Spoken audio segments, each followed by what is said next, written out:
Good morning students. आज का हमारा टॉपिक है सर्कुलेटरी सिस्टम ऑफ पैलिमोन। इसके कुछ पिछले लेक्चर्स में हमने इन्वर्टिब्रेट के अन्य सदस्यों में सर्कुलेटरी सिस्टम के बारे में हम पढ़ते आ रहे हैं। तो आज पैलिमोन यानी कि प्रॉन में सर्कुलेटरी सिस्टम के बारे में पढ़ेंगे। The blood circulation in prawn is open type and the blood flows through the body space. Such spaces are called hemocoels and the circulatory system includes blood, heart, true blood vessels and hemocoelomic space. यानी कि जो पैलिमोन में blood circulatory system होता है वो open type होता है और इसके अंदर जो ब्लड फ्लो होता है वो इसमें बॉडी स्पेसेस पाई जाती है जिन्हें कि हीमोसील्स कहा जाता है। इसका सर्कुलेटरी सिस्टम मुख्य रूप से ब्लड, हार्ट, कुछ ट्रू ब्लड वेसल्स और हीमोसीरोमिक स्पेस से मिलकर बना होता है। अब सबसे पहले इसके ब्लड की बात करते हैं। प्रॉन में जो रक्त होता है वह कलरलेस होता है और ये जल के समान एक तरल द्रव्य होता है। जो सर्कुलेटरी फ्लूइड होता है वो एक्चुअली बॉडी फ्लूइड होता है और इसमें प्लाज्मा में एक जो रेस्पिरेटरी ऑर्गन होता है वो हीमोसाइनिन घुली हुई स्टेज में पाया जाता है, जिससे कि इसका रंग ब्लू होता है, तांबे के समान। एक ये प्रोटीन यौगिक होता है जो कि ये अगर ये ऑक्सीडाइज हो जाता है तो ये ब्लड को नीला रंग और डीऑक्सीडाइज होने पर ये रंगहीन हो जाता है। और इसमें ब्लड में कोगुलेशन की क्षमता भी पाई जाती है। इस प्रकार से एक सामान्य ब्लड का जो कार्य होता है वही सब कार्य इसके द्वारा किए जाते हैं, जैसे कि न्यूट्रिएंट्स या पोषक पदार्थ, ऑक्सीजन, कार्बन डाइऑक्साइड और कुछ अन्य जो उपयोगी और अनुपयोगी पदार्थ होता है उनको लाने ले जाने का कार्य या उनका ये माध्यम बनता है। और इसके अलावा जो इसमें एमिपोसाइट होते हैं वो बॉडी की सूक्ष्म जीवों से यहाँ पर रक्षा करते हैं। सेकंड इसका इम्पॉर्टेंट पार्ट है हार्ट। पैलिमोन में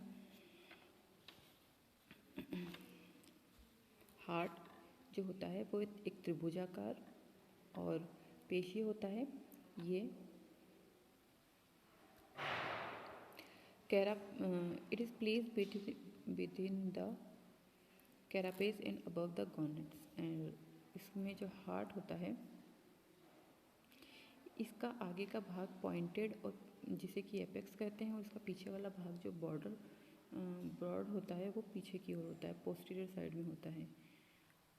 हार्ट में जो वॉल होती है वो बहुत ही ज़्यादा संकुचनशील होती है और इसकी गुहिका में बहुत सारे फाइबर स्ट्रैंड्स रेटिकुलम के रूप में उपस्थित होते हैं। इसमें जो हार्ट होता है वो कुछ फाइबर स्ट्रेंथ के द्वारा इसकी बॉडी में सदा हुआ रहता है, यानी कि इसमें 3 फाइबर स्ट्रेंथ होते हैं। एक होता है मीडियन कार्डियोपाइलोरिक स्ट्रैंड या जिसे कार्डियोपाइलोरिक स्ट्रैंड या फाइबर भी कहते हैं, और इसके शीर्ष भाग में पाइलोरिक, जो कि इसके शीर्ष भाग में उपस्थित पाइलोरिक स्टोमक तक जाता है। शेष जो 2 लेटरल स्ट्रैंड्स होते हैं वो हार्ट को दोनों लेटरल साइड से ये इसकी देह भित्ति में फैले रहते हैं। इस प्रकार से ये इन तीनों स्ट्रैंड की सहायता से पेरिकार्डियम में एक जगह पर स्थित होता है, एक जगह पर एक पोजीशन बना रहता है। Thus it is fixed to its position inside the pericardium. अब इसके अंदर हार्ट की भित्ति में 5 पेयर्स छिद्र वॉल्वुलर यानी कि कपाटनुमा छिद्र पाए जाते हैं, जिन्हें ऑस्टिया कहते हैं। और पेरिकार्डियम में भरा हुआ जो ब्लड होता है वो हार्ट के अंदर इन्हीं छिद्रों से होकर प्रवेश करता है। इनमें से हम देखें तो ऑस्टिया की एक जोड़ी डोर्सल सरफेस पर, एक जोड़ी वेंट्रल सरफेस पे और 2 जोड़ी डोर्सोलैटरल सरफेस पर स्थित होती है, तथा एक जो लास्ट 5th पेयर है वो इसका हार्ट के पोस्टीरियर भाग में स्थित होती है। यहाँ पर हार्ट की जो पोजीशन है वो दिखाई गई है, एक ट्रायंगुलर शेप है, इसमें कुछ ऑस्टिया दिखाए गए हैं और किस जगह ये इसकी पोजीशन होती है वो यहाँ पर दर्शाया गया है।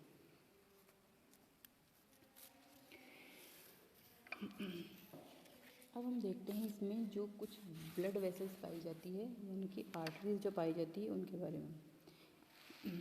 हार्ट जो होता है वो बहुत सारी नली के समान ट्यूब्यूल्स यानी कि आर्टरीज के द्वारा ब्लड को आवश्यक दाब के साथ शरीर में भेजता रहता है, और इन आर्टरीज की जो भित्ति होती है वो मोटी और मसल युक्त होती है।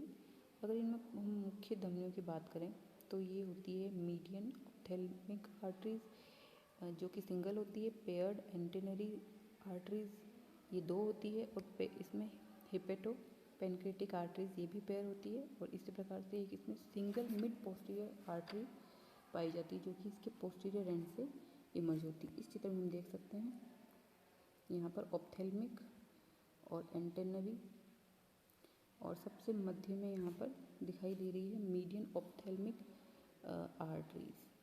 ऑप्थेल्मिक आर्टरीज आगे जाके 2 भागों में बट रही, इस चित्र में इन आर्टरीज को देखा जा सकता है। अब हम एक एक करके इनके बारे में पढ़ेंगे। सबसे पहले मीडियन ऑप्थेल्मिक आर्टरीज जो होती है, ये एकल धमनी हार्ट के आगे वाले भाग से निकलकर कैरापेस के नीचे से निकलकर और मैंडिबल पेशियों के मध्य से होकर ग्रसनी के छठ भाग में पहुंचती है, और ये एंटेनरी आर्टरीज में संयोजित हो जाती है। इसी प्रकार जो एंटेनरी आर्टरीज होती है ये एक जोड़ी होती है, और ये हार्ट के शिखाग्र यानी कि आगे वाले भाग से निकलती है। अभी हमने चित्र में देखा। इससे एक पेरिकार्डियल, एक गैस्ट्रिक और एक मैंडिबल शाखा निकलती है, और ये स्वयं आगे जाके डोर्सल और वेंट्रल ब्रांच में बट जाती है।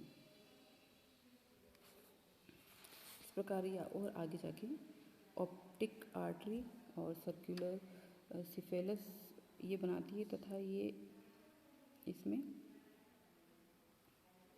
जो इसकी सब ब्रांचेस निकलती है उनमें से एक एंटीन्यूल और दूसरी रीनल ऑर्गन में जाती है।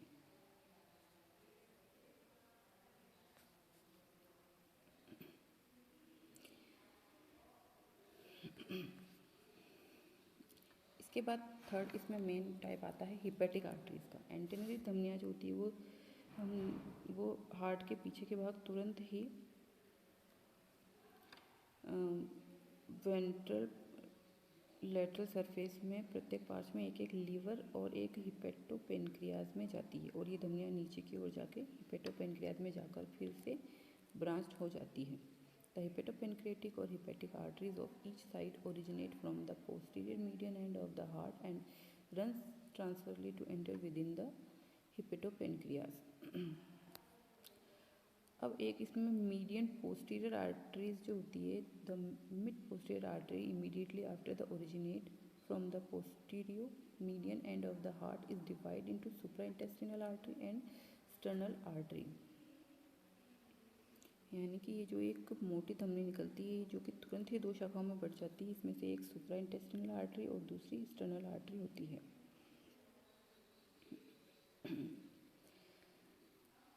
स्टर्नम आर्टरी जो होती है वो प्राण की रक्तवाहिका तंत्र में पाई जाने वाली सबसे मोटी धमनी होती है, और ये तिरछे रूप में नीचे की ओर बढ़कर मध्यांत के पास से निकलकर वेंट्रल गैंग्लियोनिक मास के बीच से निकलकर 2 शाखाओं में विभक्त हो जाती है। इनमें से एक वेंट्रल थोरेसिक आर्टरी जो कि बड़ी होती है, और दूसरी वेंट्रल एब्डोमिनल आर्टरी ये पीछे की ओर बढ़ जाती है। और इस प्रकार से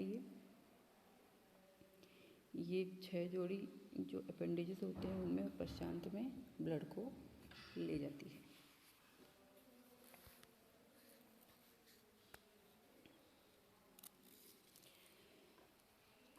हीमोसिलोमिक स्पेस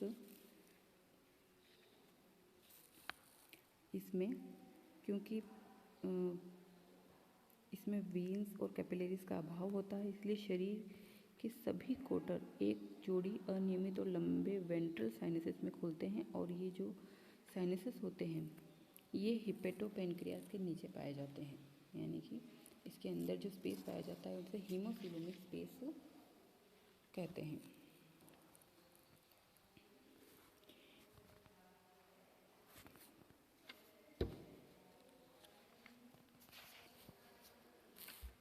इसमें ब्लड सर्कुलेशन किस प्रकार से होता है? हार्ट में लगातार एक तालबद्ध संकुचन के कारण क्या होता है, कि ब्लड जो होता है वो हार्ट से पंप होकर धमनियों के द्वारा बॉडी के विभिन्न जो साइनसेस होते हैं उसमें एकत्र जाता है और विभिन्न इन साइनसेस से ब्लड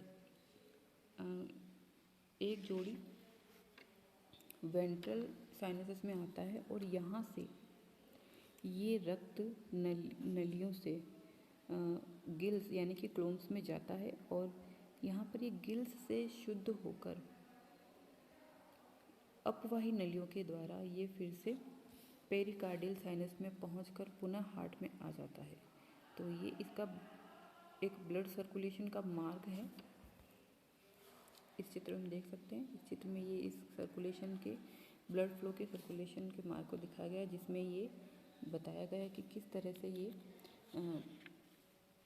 ब्लड जो होता है वो हार्ट से पंप होकर आर्टरीज के द्वारा बॉडी के विभिन्न साइनसेस में एकत्र होता है और वहाँ से ये वेंट्रल साइनस में आकर ब्लड कैपिलरीज के द्वारा गिल्स में जाता है और वहाँ से शुद्ध होकर पुनः अपवाही नलियों के द्वारा पेरिकार्डियल साइनस में पहुँचकर हार्ट में आ जाता है। तो ये इसका मार्ग यहाँ पे दिखा गया।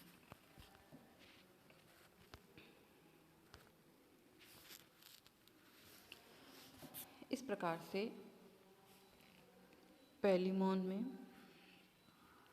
सर्कुलेटरी सिस्टम जो होता है वो पाया जाता है। ये उसका स्ट्रक्चर होता है जिसमें हार्ट यहाँ पर दिखाया गया है। एक ये लगभग ट्रायंगुलर संरचना है और इस तरह से ये कुछ आर्टरीज के अंदर, वेसल्स के अंदर और आर्टरीज के अंदर ये बटा हुआ होता है और इसमें सर्कुलेशन इसमें पाया जाता है। Thank you.